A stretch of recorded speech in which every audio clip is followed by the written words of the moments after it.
committee. The committee put their heads together and they start their own thing. Hey y'all, it's Izzy Harrison and you're tapping in with the committee. What's up guys, this is Azrae Stevens and you're tapping in with the committee. Big shout out to the committee. Y'all hold it down for us. Shout out to the committee. You are rocking with the committee. The committee. We committee. Some people ain't gonna like it, and some people will. What's going on, everybody? We are back with the committee post-game show. We got a new face with us. It's the one and only Yana Lytics. How's it going, Yana? It's going good. We had a lot of good games today and, post games before my bedtime. So I'm here. Yeah, so we had to go live. It's right after sunset. Yana's still up. So let's make it happen. So let's get into it. Our first game of the day, number 1 South Carolina beat Duke 77-61. Now, last game against UNC, I said, this is one of the games I was looking for them because the next step is them getting punched in the mouth and seeing how they responded. They held up well in UNC, and then today it was looking like more of the same. What's going on with North Carolina teams? Like, what's the beef here? Like, why they coming for our kids like this? Man, I don't know. Like I'm from South Carolina, and I got some friends from North Carolina, and I ain't never seen it like this. So I don't know. They gotta tell us what's tea, because I don't know. That's what I'm saying. Like y'all made cookout. Y'all got Cheerwine. We both got Bojangles. Like, what? Why can't there be unity this close to Kwanzaa? Like, what's happening? I don't know. We share a football team. We share an NBA team. We're supposed to be like Carolina sisters or something, but that all ended on the court today because there was more extracurriculars. There was, first let's get into the gameplay. What did you see from this one? Did you see any improvements that you were looking for from the UNC game till now? Better start. I think the starting 5 in general, they took Duke's punch. This entire game, like Duke was shooting the leather off the ball, right? It kind of reminded me of the Stanford game, because Duke shot the leather off the ball in that game too. But South Carolina's starting unit, they took the punch and they weren't rattled this time. Like, Raven made some really nice buckets. Chloe started out the game really, really well. So I just think they responded way better in the first quarter than they did that UNC game. Okay. And then, getting to the extracurriculars, because you got, Raven was jawing with someone. I did see in the post game, Don Staley was like, I got to go back and look at the tape, but like, we don't want to become a team that's known for taunting. And I was like, darn it, because I do.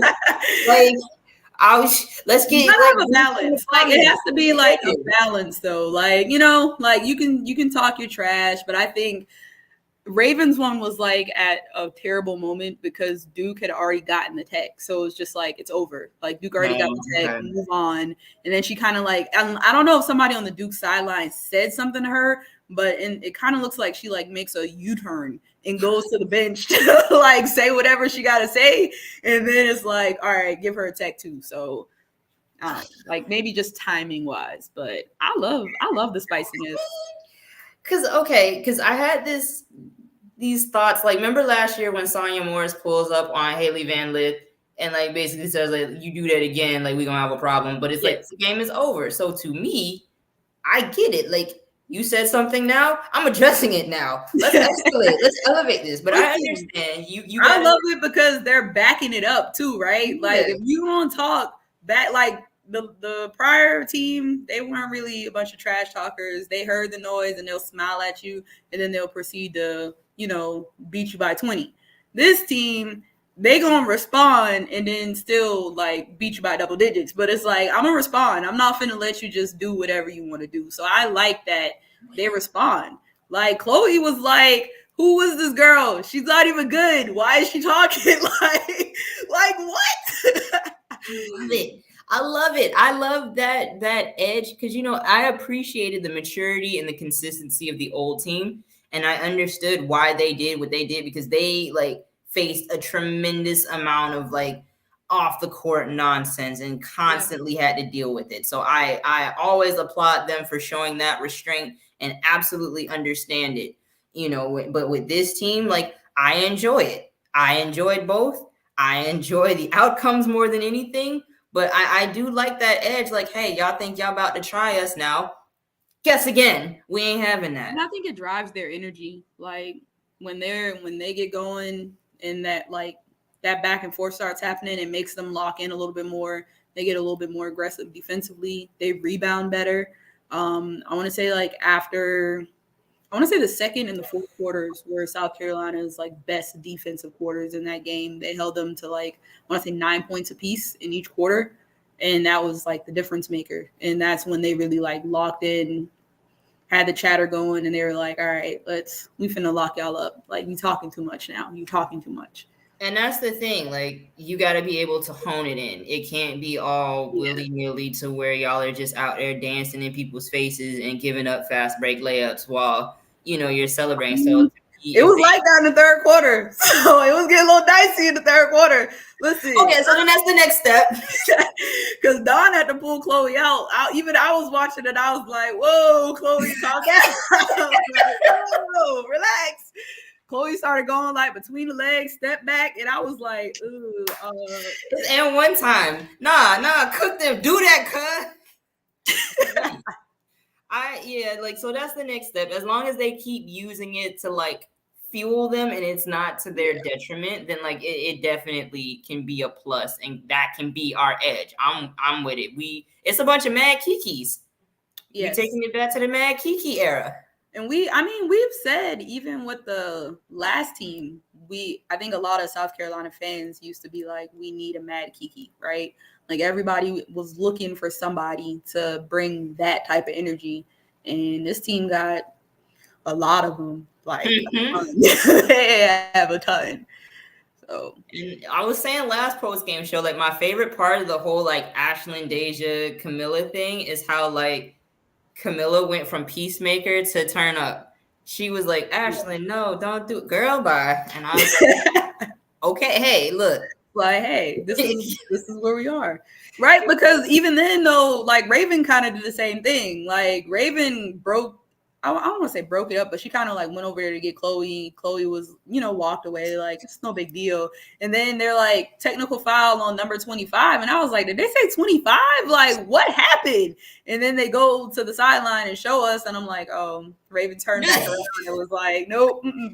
I'm not done. I got one more thing to say. So see, and that's what I'm saying. Everybody needs to keep it cute, because we be trying to keep it cute, and then you do something. So now I gotta turn up after I just told my homegirl to stop turning up, and now we're all turned up. So yeah. I hope that's a warning shot for them other teams watching, because they ain't gonna punk us. No, South Carolina. Excuse me. I am an impartial journalist. Not this year, but I do. This game, even the UNC game.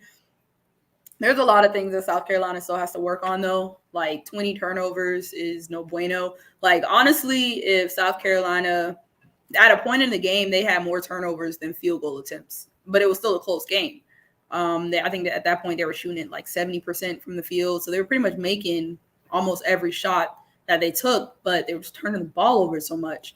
So, and it was like that in the UNC game too. So, those high stakes games, even when it's on the road, they got to limit the turnovers. Cause I think Debbie Antonelli was saying they only average 11 a game.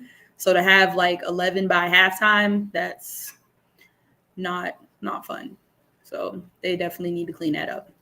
But what I will say is past South Carolina teams have found a way to manage with averaging 15 turnovers a game. Not saying that we want to, but, it is possible. Yeah. Any last thoughts, comments? Shout out to my parents. They hopped on the bus and went to Duke, so they're on the way back now. Oh, I hope they had a great time. Duke looks good. I know they're not ranked, but, taking Stanford to the wire, taking South Carolina kind of to the wire up until the fourth quarter. Duke might not be ranked, but they're going to be a team that competes in the ACC and probably give some people a headache in March Madness. So they're moving in the right direction, and they got a pretty good recruiting class coming in too. So Duke is definitely headed in the right direction. Well, shout out to Martin Luther Cara. Best of luck to them. Doing her thing. That brings us to the next premier matchup of the day. Texas defeated UConn 80-68. And this is the first win over UConn in program history. Which is crazy. Crazy. Yeah. That's crazy. Like, big crazy. Bear with me, folks. I'm not Tyler. So I'm trying to figure this thing out. While you figure it out, I'll just say Rori Harmon. Like, I've been waiting on Rori Harmon to have she's always been good, but I just always thought she was a little inconsistent for me. Mm-hmm. But this season, she to me has taken the next step. And to play how she played today, she just had full control of the game. Like, if she wasn't scoring, she was assisting. They said she assisted on 51. She accounted for 51 of their points, whether it was scoring or assisting. That is insane. And she had the defensive assignment of Paige. So to control your team, control their offense, and then turn around and have to be the defensive stopper of basically UConn's entire offense, she got the job done. Yeah. And if you follow us on Twitter, you will see that we have boots on the ground. So let's show you what our boy Wonder got from today's game.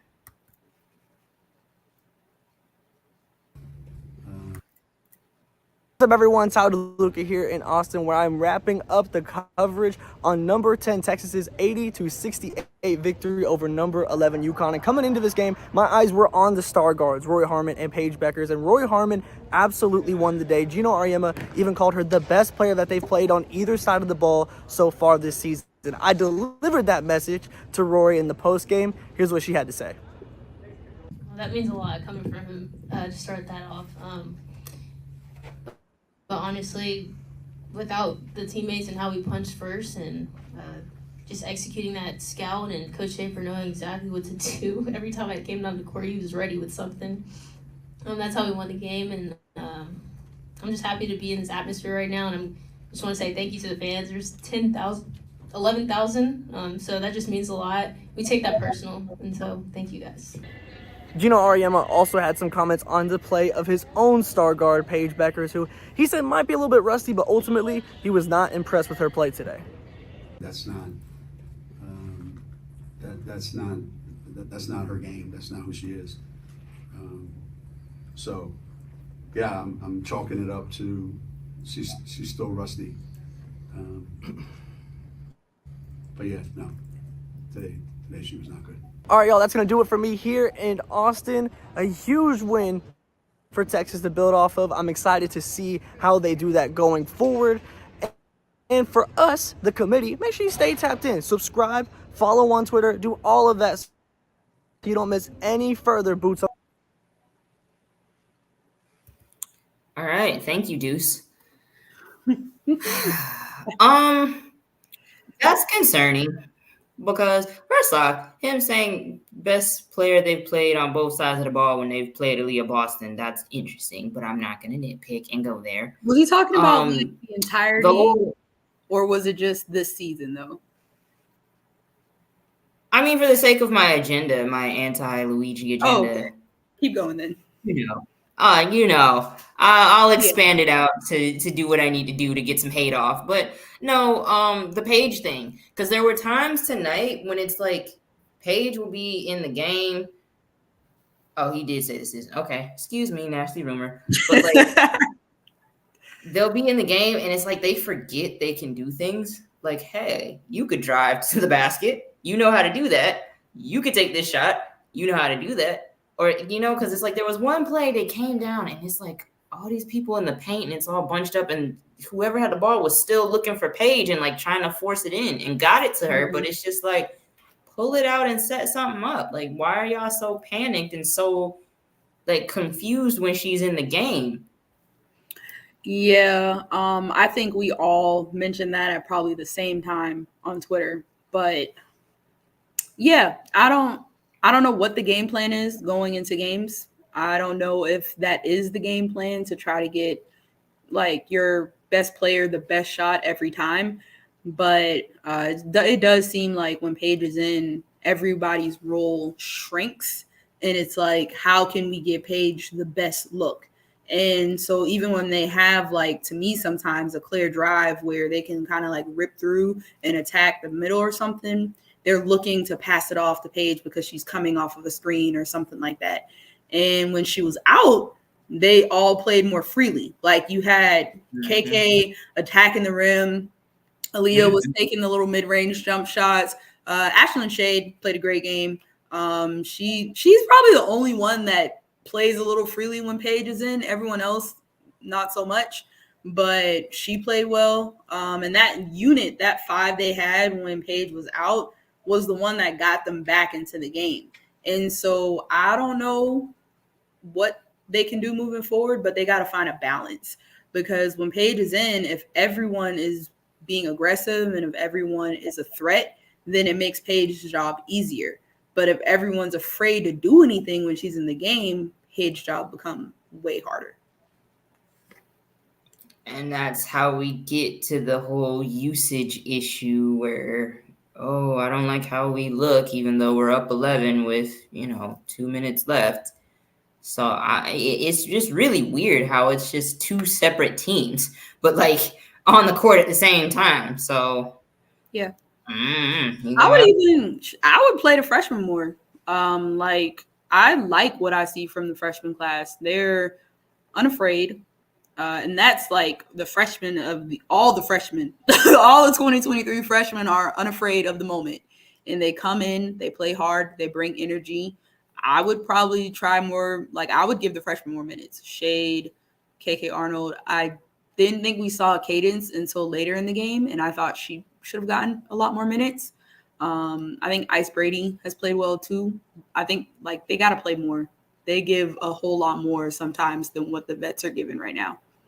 And it's funny that you say that, because we did have a clip of Gino saying that in the post-game presser that he really liked how the freshmen gave them energy, and that's why he kept them in the fourth. So, look for more minutes from them. So you have the right mindset, apparently. We will see, because the freshmen, they play better with Paige. Like, that's really, I guess, the key. Like, who plays better with Paige in, because you're not gonna take her out. Yeah, no, and you shouldn't have to, though. Like, the fact that everyone's roles feel like it diminishes when Paige is in the game is so weird to me, because if anything, you guys should be playing off of her. Like, the attention defensively is going to her. So if all the attention is going to her, and she's such a great passer, she has great vision, you give her the ball on like a pick and roll, they're trying to trap her, you should be able to roll. She can find you. You can make an extra pass if it's not there, move the ball better. Like, shots are available when you have a player like that on the court, because she's a gravity player. Everybody on defense is looking for where Paige is. So as a role player, your job is to figure out where you can get good looks while everybody's paying attention to Paige. And we'll see if they do that, because let me see who's next for them, because these are their non-conference, like, and they kind of have a disadvantage conference-wise a little bit, because the Big East is not as strong as some of the Power Five, so it's like you kind of need these ones. Oh, they have Louisville coming up and UNC on the 10th.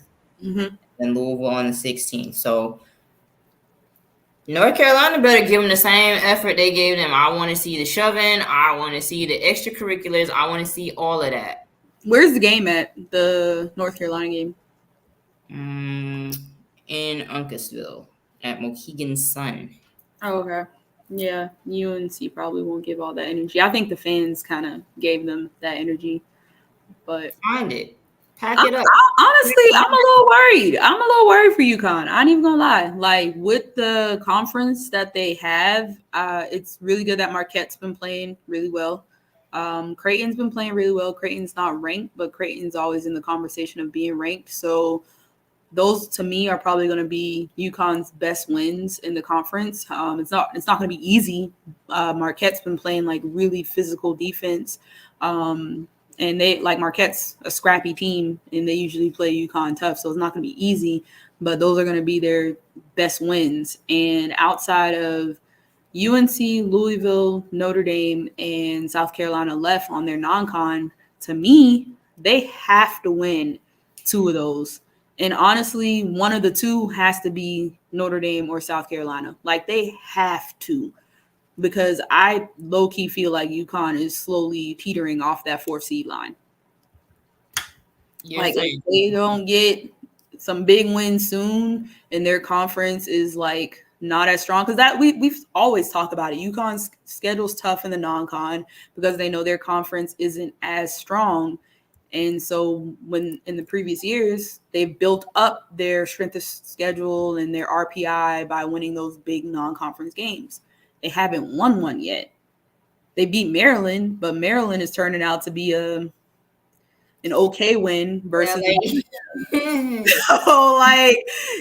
so it's like UNC, Louisville, Notre Dame, South Carolina, they gotta win at least 2 of those. Because that would be interesting to make that type of history. Like, this is, they ran it on ESPN. Like, this is the earliest UConn's hit 3 wins since, like, 1982. Mm-hmm. Or 3 losses, excuse me, since 82. So, in the same season, you don't get to host? They're going to host. There's no way. Like, we know, like, March Madness is all about money. If you want a large fan base to show up for the first 2 rounds, they'll find a way for UConn to host. But UConn's making it a little tough on them right now. So look, we saw the committee put Bama into the college football playoff, so you already know what it is. I don't think they'll not host. They would have to like literally lose out to not host. So yes, we shall see. Moving on. Ohio State and Tennessee. Oh, wait. Before we go to them, can we give a shout out to Booker for Texas? I don't think she's been talked about a lot when we talk about the freshmen, but man, she showed out today. Like, poised. She's a big guard. There were moments where it was just like a quick like jab. She goes to the other side, pull up jumper. Like, her game so smooth. They could not guard her today. I was super impressed. Oh my goodness, that jumper is smooth. Good Lord. They couldn't do nothing with her. So yeah, that is a great balance and a good asset to have, and really like one of the difference makers. Muhammad down low, she was banging too. Oh yeah, she was hooping. Yeah. They Texas looked good. I needed to see this game from Texas, honestly. I haven't been high on them. I will be upfront in our rankings. I had Texas not in the top 10. And I've watched them play, but I just don't think they've played anybody up until today. So I couldn't really get like a good read on, is Texas good, or are they just beating the crap out of these teams that they're playing, because those teams aren't really that good. But after today, I just love the balance. They're really strong in the post. They defend well. You know, I love defense. Point guard play is always huge. So when you got a point guard that can do what she does, you're in a good spot. You have a guard that can knock down threes. You have another guard that can get wherever she want to get to and get a pull-up jumper. I like Texas. I think Texas is a top 5 team. Sorry, Texas, for doubting you. Play better teams earlier. That's all I got. Hook 'em. Nah, because remember the other year I doubted Texas and the fans was on my head. I forget. No, it was, it's Texas and Stanford. And I was like, yeah, this should be a blowout. Texas has no chance. And then Texas will do that at the beginning of the season, do something to shock you. And now we gotta hook them. We can't help but hook 'em. I can't not, put them in the top 5, because they did what they needed to do and they look good doing it. So they sure did. So then that brings us to our next game. Ohio State defeated Tennessee today. Tennessee, goodness gracious. Bless their hearts. It's funny, say, because it just Rakia's still out, so it's like, yeah, that makes a huge difference. But they still just look out of sync. Yeah. Weird. Defensively, it's not giving what it needs to give. Turnovers were a big deal. I don't think Rakia fixes their turnover issues because she's not a point guard and it's not her job to fix that. So you had like your point guards out. Powell did get into foul trouble, so I will say that. But even then, like the passes, like the inbound passes were mad lazy. I don't know how Kelly wasn't on the sideline, like ripping her hair out because I don't know if Kelly cusses, but I would be cussing. Like there were a few times whoever had the ball passing it in, they would stare at an Ohio State defender and it feels like they just threw it to them. Like it was just like, oh no, 5 seconds is almost up. Let me just throw it in. Like what do you like? Hey, Tennessee out there somewhere. Yeah. So it was, and then they wouldn't really recover to try to help on defense. If they made a lazy pass like that, it would end up in a foul. It was just really bad. I think they should play Tamari more. I don't know Tamari's health issue. I know she's coming back, so I don't know how conditioned she is, but I do think that she gave good minutes when she did play. So I'm not really sure what the minute restriction is with her. But when she did play, she played well. Tennessee guards, they're the guards that kind of give me a headache because when you have post players like, is it Puckett? I want to say Puckett. And when you have her, she was like posting up hard in the paint, like really hard. And they would just like take a jump shot that was not well defended and you could have just gave her the ball. Couldn't get the ball into Tamari, and she's like 6'6" with a 7-foot wingspan or something. Like I don't know how you can't lob the ball into her. They were throwing it out of bounds trying to get to her. I don't know. It was all bad. And also, my girl Destiny Wells is not making the adjustment I thought. I thought that was gonna be like a really dope pickup coming in from Belmont. She's looked better against Tennessee than she has for Tennessee, and I'm still like, wait, because like with Belmont. Yeah, because it's like it was a couple times when Ohio State hit that signature press, and I'm like, Destiny, why are you picking your dribble up at the opposing team's free throw line? Like, just go up court. You got this. So I'm waiting for her to get integrated and get comfortable and see if Kelly can make some stuff happen because she's showing flashes out there. Yeah. I think sometimes she dribbles the ball out the air, though. They got to find a way to, like, get her the looks that she wants without it being so much dribbling. Mm-hmm. I know, like, maybe at Belmont, it was a little bit easier for her to do that because it was really, like, kind of a her and Tootie show. So it was just like, all right, Tootie, your turn, break them down. And then it'd be like, so, but with this, it's kind of like you kind of got to move the ball around, pick and choose your spots. You can't, like, dribble the ball for 20 seconds and then it's like a wasted possession. So I don't think Jules Spear has really meshed well either. I mean, these are some tough games to try to like mesh new talent to. They should have taken the Kimoki approach and gone with a little cupcakes before they like Ohio State, but like a lot of their players don't seem like they've meshed yet, and it doesn't help that your key piece that you probably practiced around all off season is hurt. So did they say anything about like her status or any updates on like what her timeline is looking like? I have no idea. I didn't even check before the game. I like looked at the game and they were like, Rakia's still out. It's like, God damn. Okay. I hate that this stretch of games has been without her because I was really looking forward to seeing what Tennessee can do with these stretch of games. And so I hate that it's been like without her.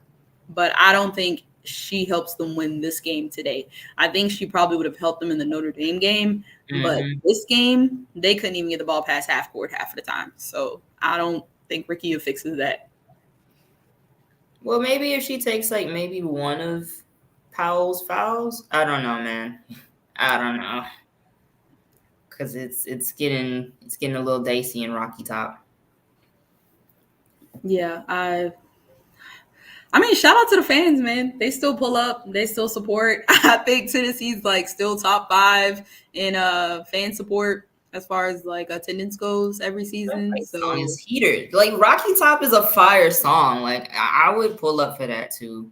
I ain't gonna lie, I love that song. I sing it. I sing it with them. If I'm at a Tennessee game, I'm probably singing it. Rocky Top. Woo! I love it. It's catchy. It's fun. I love it. They got a hit with that one. So I'll be right there in my Gamecock beanie. Right. And dear old Rocky Top. But it was a good game for Ohio State, though. Like a really good, in a way, bounce back game because we haven't really seen them play anybody since they lost. Mm-hmm. So this was a good game for them. JC Sheldon was hooping. Cody's always hooping. Celeste Taylor looks way more comfortable in the offense than she did. That was it the first game? Yeah, the first game versus Southern Cal. I think Celeste looks a little bit more comfortable. So Ohio State's, they're moving in a good direction.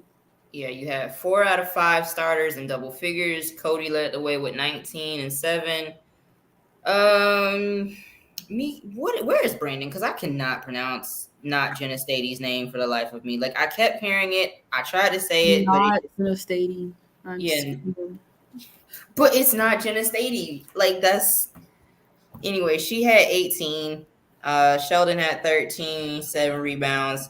Celeste had 15 and 12 rebounds. So yeah, some nice production from everyone. And then it's like Tennessee's not like a trash team. So to me, this is a good one, like you said, because again, finding that balance. You don't want to be too reliant on one person on really either side of the ball. Because like as we've seen, all it takes is a tweaked ankle and things can go awry. So that's good, that they're getting some balance about them. We wrap up around the W. There was a major upset today. Gonzaga. I watched that game. It was, I will say, I think with Cameron Brink, Gonzaga would have won because she played in the first half. And I know they said that she was a little sick as well in the first half, but in the first half, Cameron was unstoppable. I think she was probably 100% from the field at one point, but Gonzaga was like shooting the leather off the ball. Like it wasn't really the post play that was killing Stanford up until that point. It was them three. Like Gonzaga was like lighting them up from jump, just 3 after 3 after 3. And I was like, this is going to be a long game. The crowd was into it and they were shooting it so well. It felt like they couldn't miss. And I was like, this one's going to be tough. And then in the second half, when they said, Cameron wasn't really feeling well in the first and they kind of decided to not play her in the second half and she was a little ill, I was like, well, this will be interesting. And Kiki got in foul trouble. And so she had to go out. And once her and Cam was off the court, listen, that's another team where we already talked about UConn and Paige and Rakia in Tennessee. Stanford needs Cameron. That is a completely different team without Cameron. They looked out of sorts offensively, defensively. Like I think they gave up like 90 points. With Cameron, they're a completely different defensive team. They're a completely different defensive unit. It looked bad. Like they were getting whooped. It was bad. Yeah, because I saw the tweet that said like Cam asked to be taken out, and it didn't look like anything happened. So she just didn't restrain her. But like, then I can't help but think of that clip last year of Tara like coughing in her hand, and, like high-fiving everybody, and then Cam Brink like liking the tweet because we were on playback watching that one. We were like, ugh, why is she doing that? And then Cam Brink literally likes the tweet. So. Wash your hands up in Stanford, please, for the love of God. Yeah. So I'm looking at the stats in 11 minutes, which is really just the first half, she had 10 points and 6 rebounds, and she was 4-4 from the field, and she made a 3. So up until that point, Gonzaga was still up, but it was close. And then when she sat out, it just became, I don't know, it just wasn't fluid. The offense was really just them pressing to do a couple of things or trying to make things work. And when Kiki was playing, she gave what she could, and I thought she, did what she normally does. But giving up 96 points, man, that's hard to overcome. Donovan said 32-point third quarter is what killed him. Stanford couldn't answer. And it's like, yeah, it's very hard to overcome something like that. Yeah. And it's funny you said, like, they were shooting the leather off the ball. They finished 10 of 24 from 3. But Yvonne Ejim, she didn't have a single 3-pointer, and she still finished with 27. So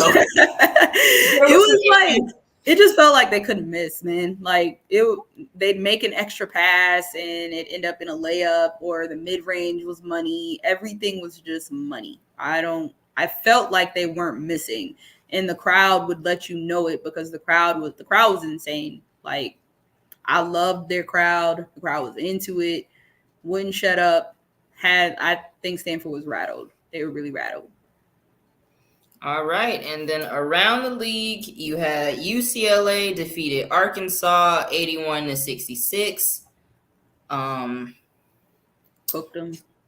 Yeah, Baylor defeated Oregon 71-51. It's getting scary up there. Like, them L's is coming fast and furiously. Oh man, they've fallen. I don't know. We might need to give them our unanimous #1 banner, because that's probably the only thing they can hold on to at this point. Yo, they're in hypothetical land, just praying. It's not looking good. Rhode Island got the 60-58 win over Princeton. And I wish I could have watched that one. It was good. I challenge everyone to go on ESPN, find it, watch it. It was really, really good. I like both teams. I think they're both scrappy. I still like Princeton. Even if Princeton losing this game, to me, they're still a really good team. I know they'll drop out of the top 25, but Rhode Island is also a team that took NC State to the wire. Like, I think up until this point of the season, Rhode Island has played NC State the best out of all the teams that NC State has played. So they're both really, really good teams, and I think they're going to get some upsets in March.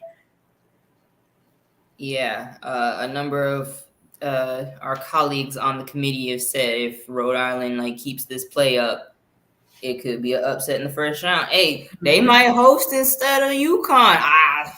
Shit. Craziest thing to happen, man. That would be the craziest thing, but hey, who knows? March Madness it's going to be crazy. That's all this season has told me, is March Madness is going to be bananas. Yeah, I can't wait. Louisville defeated North Carolina A&T 80-40.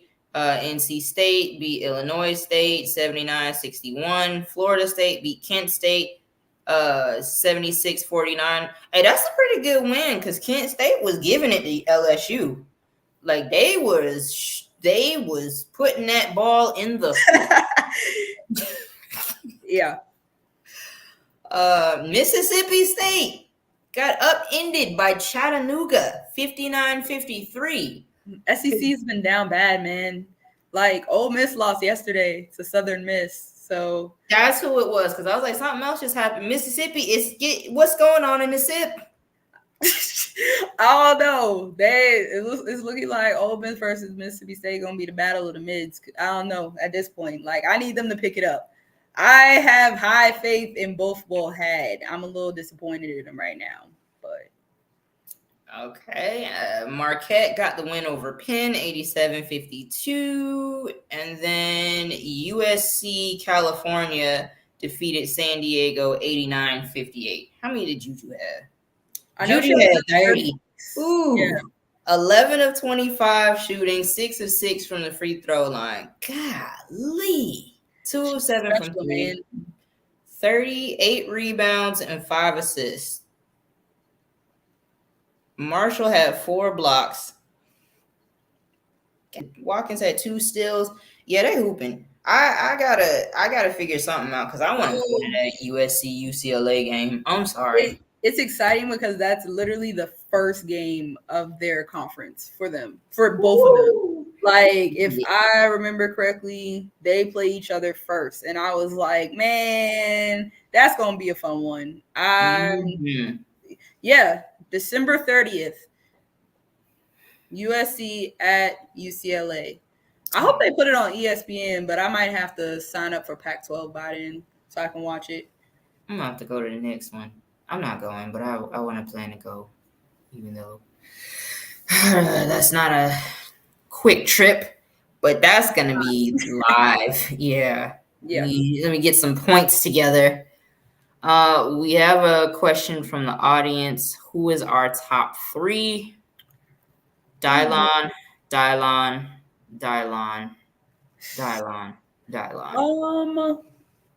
South Carolina. Mm-hmm. UCLA, obviously. I'm gonna go with Texas. And well, that's 3. So there you go. I'm making a note as I go do my rankings. So who's let's expand it out. Who's your top 5, Yana? Well, right now, Texas isn't in my top 3 in my rankings. But if I had to talk about 3 teams that I think are like going to make it in the Final Four just by eye tests and stuff, then I think Texas is up there. I just don't think Texas has done enough yet based on their schedule for me to like rank them higher than an NC State right now. But I think eye test wise, I would prefer them over NC State. But I'm not going to downplay NC State's what they've done so far this season. So my other 3, that's a top 6. Hold on now. I'm not ready for that one. NC State, obviously. I think NC State's been playing well. Sanaya Rivers has been hooping.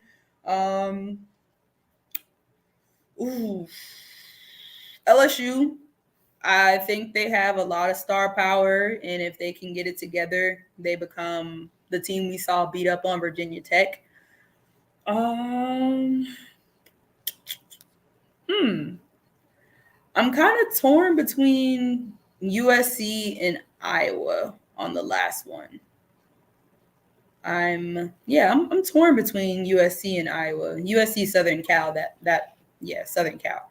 I'm a little torn because I feel like they're built the same in a way.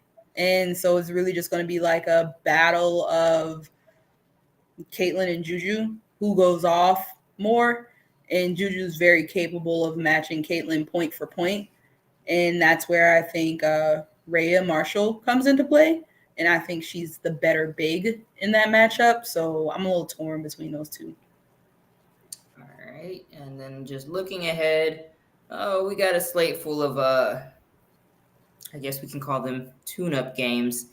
So the premier matchup to me comes this Wednesday, Iowa at Iowa State. That's always a good one. So stay tuned. Yana, did you have any final words? Last thoughts, comments, concerns? No. Everybody just stay tapped in. Go buy your committee merch. Like this hat. We have beanies out now since it's cold, so keep your ears warm. But no, just stay tapped in. Keep enjoying the season. Keep tweeting about the season. The more we talk about women's basketball, the more people are going to watch. So, yeah, that's about it. Amen. So if all hearts and minds are clear, we'll be back later this week. So stay tuned and we'll let y'all know. Thank y'all for tuning in. Have a good night and wash your hands.